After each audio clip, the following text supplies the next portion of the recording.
Okay, so what this guy does is it selects the parent of parent X. And in this case, if we look at the DOM, the parent of parent X is this li here, right?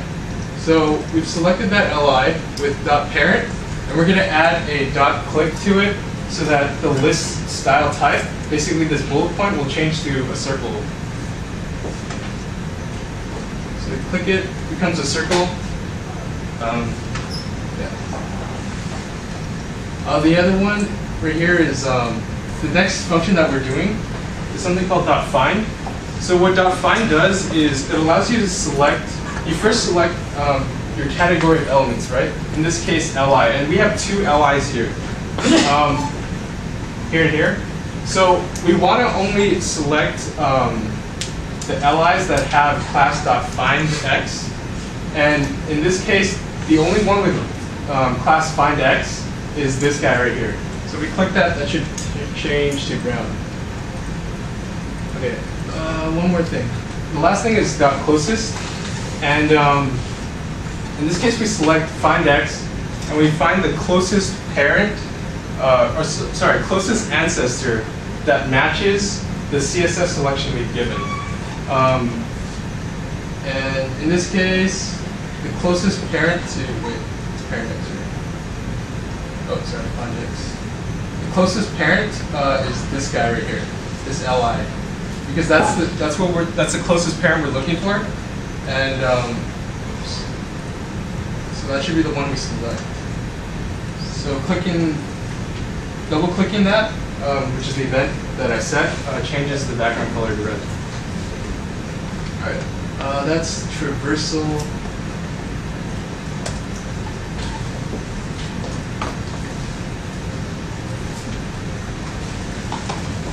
The next thing is manipulation. Okay, so manipulation allows us to change the sort of DOM structure. And in this case, we have something called, we're going to test some code that does .after, .before, and .remove on this.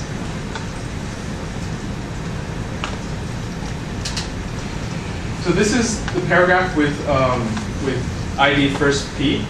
And what we're doing is we're going to make sure that on a click function that we insert a paragraph after it. So it's basically, this refers to this element that has ID first P.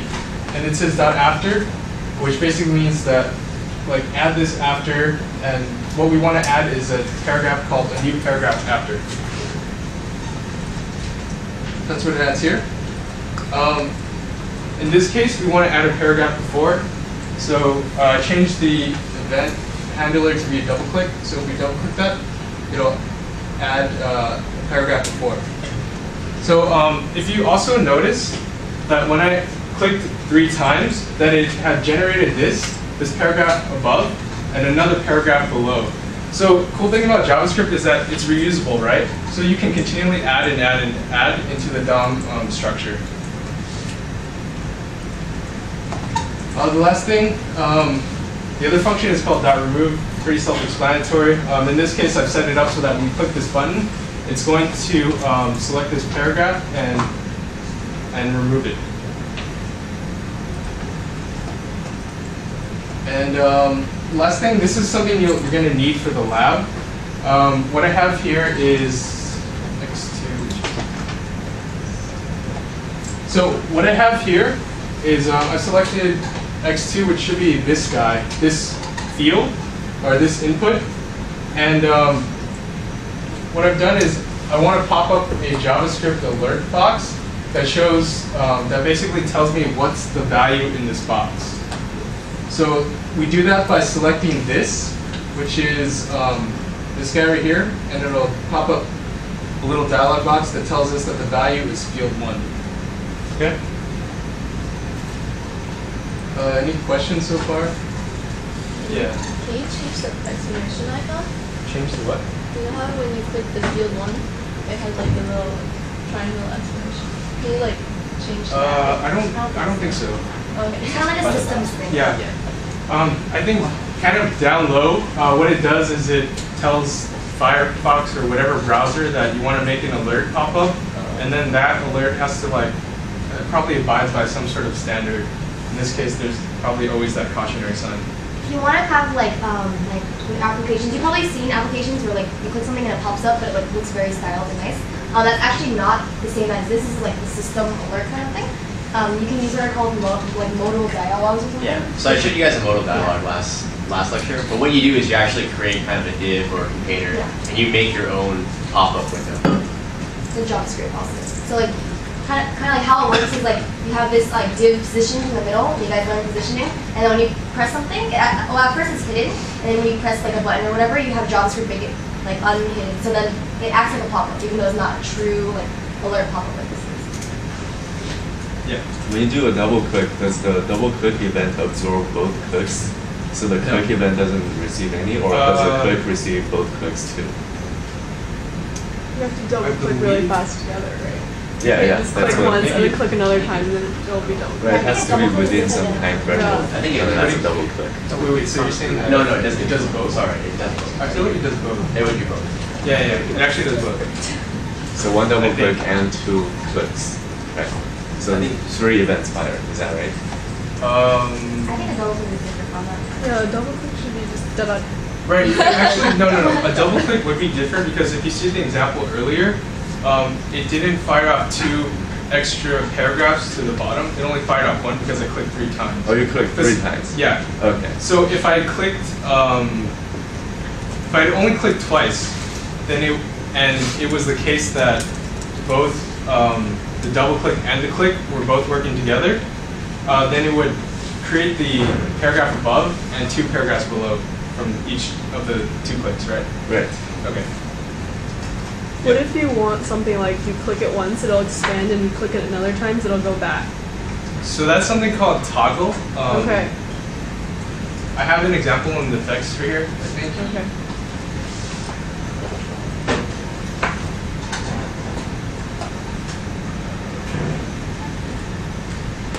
Yeah, so first thing, jQuery effects, they're pretty simple to do.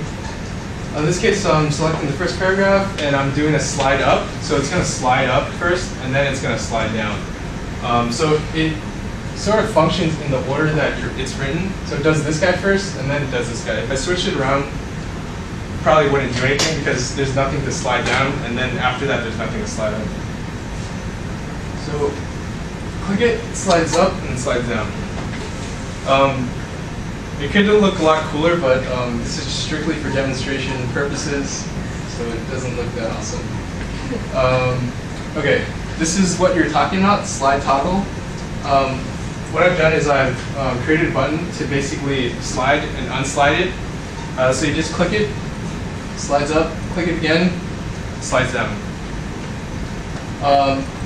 And these, hide and show, I think you might need this for the lab.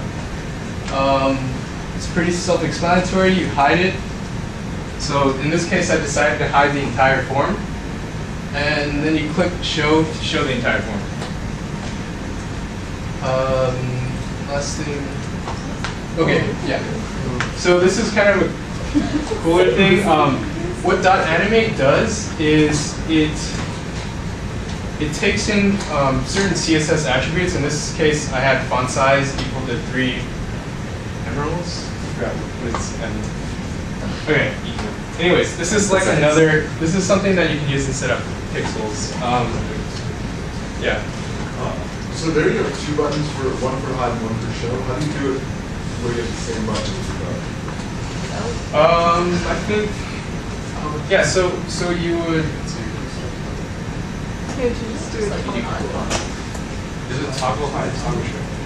I think in the jQuery library, there's a toggle function, and you can actually look into that and use that. So I would go into the jQuery documentation. I believe there is a .toggle. Also, you could code it by hand too. So you could just like set some variable and then check the variable. Right. Yeah. Yeah. Basically, Exactly. that's So like odd or a even. messier way to do it. But I feel like jQuery would have a general toggle function. So one thing to notice about this, which is really cool about jQuery, is that there's a lot of complicated stuff that's going on, and none of these examples are really more than like one line. So that's because jQuery has written all this stuff already, and that's why we're using jQuery. Otherwise, you'd have to go through and write, every single line. Yeah, actually, pure JavaScript, which is called vanilla JavaScript, meaning there's no framework, no nothing, is very tedious to deal with. So real developers don't ever touch, or almost never touch, pure vanilla JavaScript. What they use is frameworks. In this case, in this class, we're introducing the jQuery framework. There's other ones like Dojo, Prototype. Prototype's pretty popular, but we all like jQuery, so that's why we're teaching it. So yeah, this guy, .animate, what it does is it takes in some CSS attributes. So I mean, you could have done like color, colon, the value, and right here, this last parameter tells how long it takes to go from its original state to the state after it's changed to all these CSS attributes. Does anyone have a question on that? Can you not see it? Could you repeat that last point for me? So what does the 1500 refer to? So, yeah, more specifically, 1500 refers to 15 milliseconds? Yeah, okay, milliseconds. So basically, that converts out to 1.5 seconds. That is, yeah, you'll need to know how to do time conversions from milliseconds to seconds in the lab. If you don't want to have that like much fine-grained control, but it's also like slow and fast. Like if you don't really care that much. Yeah. So you pass it a string. The string slow. Yeah, the string is slow. Okay. Yeah. It'll be in the documentation too. Yeah, it'll be. It's like single quote slow, single quote fast. Yeah. Would these be the kinds of scripts that you would use to say, like say you have like an FAQ and you want to like, you click on a question and you want to see what the answer is? Yeah, that's exactly what it does. Okay. It's like, yeah, it's usually a slide. Sometimes if they don't want to be fancy, it's just a hide and show. Oh, okay. So yeah, actually Facebook does, I believe they do slides, if I can recall from memory. Every time you click that status button, it pops out that status form, and then then you can add your stuff in there. So you're going to actually be doing that in the lab too.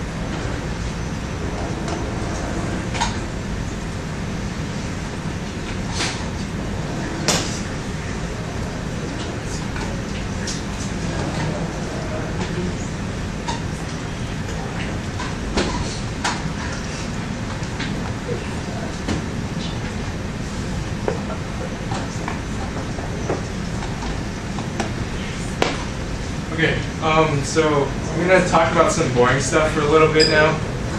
So HTML forms. Surprisingly, we haven't talked about forms at all in this class, which is kind of important. So typical HTML forms, they look like this, and that's how they're structured. Inside, what you do is you put like inputs or text areas. So like if you're doing some subscription thing online and you want people to input their email addresses, you do a regular input. And you can also do like text areas, like which is the case of Facebook statuses. Those boxes are text areas, HTMLs, not input boxes. So there's a couple of attributes that are kind of important in forms. First of all is the name. It's kind of important. It's kind of nice in that you can sort of select forms based off of the form name, which is the case right here, where I have vanilla JavaScript basically selecting all forms with the name of the next attribute that's really important is your action. And what the action does is it tells you where you're going to send the form data to. In this case, in this example, we have HTML form action.php. So all the data that's in the form, your address, name, email address,